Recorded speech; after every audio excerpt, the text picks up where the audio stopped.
Hi friends, कैसा गया आप लोगों का 2 जुलाई वाला पेपर यूपी टेट का। फ्रेंड्स, सीडीपी में मैंने एक क्वेश्चन 29 नंबर में आया है, बाल केंद्रित वाला शिक्षक को टीचर को क्या माना गया है। तो मैंने आपको पढ़ाया था CDP one shot revision series में एनसीएफ 2005 में पढ़ाया था कि शिक्षक को सुविधादाता के रूप में माना जाता है, टीचर एज अ फैसिलिटेटर। ये क्वेश्चन आया हुआ है और मैंने ये पढ़ाया भी था।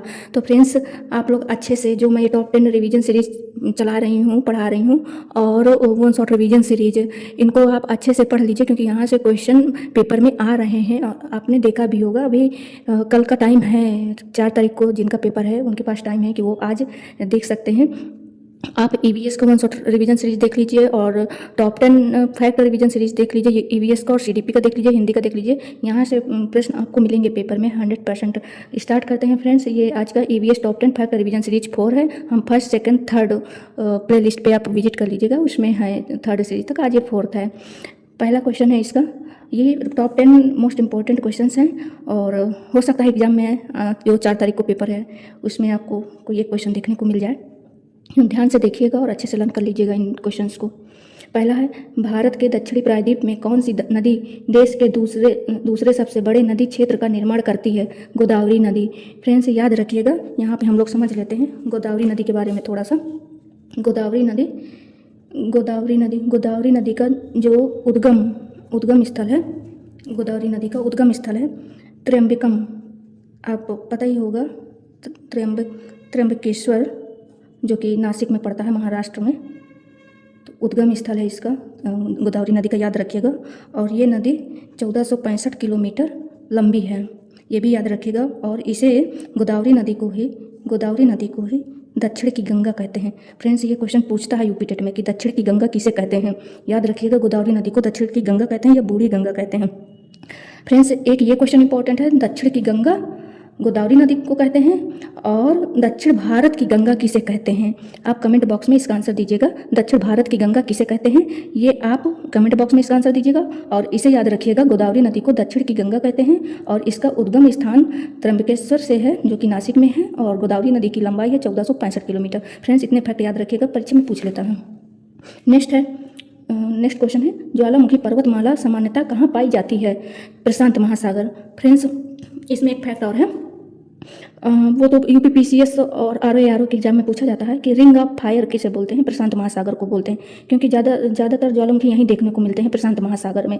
तो याद रखिएगा, क्योंकि पैटर्न बदल रहा है, अब डीप क्वेश्चन भी पूछ रहे हैं। तो रिंग ऑफ फायर आ जाए तो प्रशांत महासागर पर टिक लगाइएगा। याद रखिएगा, रिंग ऑफ फायर प्रशांत महासागर को कहते हैं। क्यों कहते हैं? क्योंकि यहाँ पर ज्वालामुखी ज़्यादा अधिक देखने को मिलते हैं प्रशांत महासागर में। नेक्स्ट देखते हैं, मैग्मा के ठंडे होकर घनीभूति हो जाने पर किस प्रकार के शैलों का निर्माण होता है? आग्नेय शैलों का। याद रखिएगा फ्रेंड्स, आग्नेय शैलों का। इंपॉर्टेंट क्वेश्चन है ये। पृथ्वी तल के नीचे के पिघले हुए पत्थर को क्या कहा जाता है? मैग्मा कहा जाता है। इसको भी याद रखिएगा, ये भी इंपॉर्टेंट है। मानव शरीर में आरबीसी का निर्माण मुख्यतः कहाँ होता है? अस्थि मज्जा में।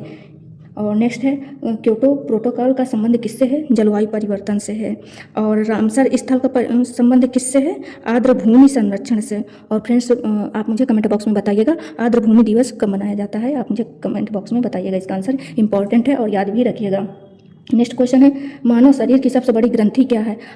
यकृत है। मानव शरीर की सबसे बड़ी ग्रंथि यकृत है, याद रखिएगा, इंपॉर्टेंट है। सौर सेल द्वारा किस ऊर्जा को विद्युत ऊर्जा में बदला जा सकता है? प्रकाश ऊर्जा को। किस ग्रीन हाउस गैस में सर्वाधिक उष्मारोधी क्षमता होती है? क्लोरोफ्लोरोकार्बन, CFC में। फ्रेंड्स, मैंने ग्रीन हाउस गैस को वन मार्क मिशन और 1 minute revision 1 mark mission series में शॉर्ट्स वीडियो में पढ़ाया हुआ है, शानदार ट्रिक के साथ। ग्रीन हाउस गैस को याद करने की ट्रिक बताई हुई है, आप शॉर्ट्स वीडियो देख लीजिएगा 1 minute revision 1 mark mission series में। आप वहाँ से आपको अच्छे से ग्रीन हाउस गैस रेडी हो जाएंगी, क्योंकि यहाँ से भी यूपी टेट में एक क्वेश्चन पूछता है ग्रीन हाउस गैस से, तो उसको याद कर लीजिएगा, देख लीजिएगा शॉर्ट्स वीडियो में। आज का लास्ट और अंतिम क्वेश्चन है, पानी में से अशुद्धि, दही से मक्खन, गेहूं से छोटे कंकड़ आदि को अलग करने की क्रिया को कहते हैं पृथक्करण। ये रहे फ्रेंड्स कुछ 10 मोस्ट इंपॉर्टेंट क्वेश्चन जो कि यूपी टेट एग्जाम में अक्सर पूछे जाते हैं। आप इनको अच्छे से लर्न कर लीजिएगा। और ऐसे ही एग्जाम ओरिएंटेड, अब तो यूपी टेट और 4 तारीख से, मतलब 4 तारीख तक ही है पेपर, अब इसके बाद हम सुपर टेट की प्रिपरेशन करेंगे। तो आप मेरे channel learn grow shine with ओवी को सब्सक्राइब कर लीजिएगा और प्लीज़ वीडियो को शेयर कर दीजिएगा कि अभी जिनका 4 तारीख का पेपर है उन स्टूडेंट्स को भी इसका इसका बेनिफिट मिले। प्लीज़ फ्रेंड्स वीडियो शेयर कर दीजिएगा ताकि उन स्टूडेंट को भी बेनिफिट मिले, और वीडियो को लाइक एंड कमेंट कर दीजिएगा। Thank you and best of luck, अच्छे से एग्ज़ाम दीजिएगा।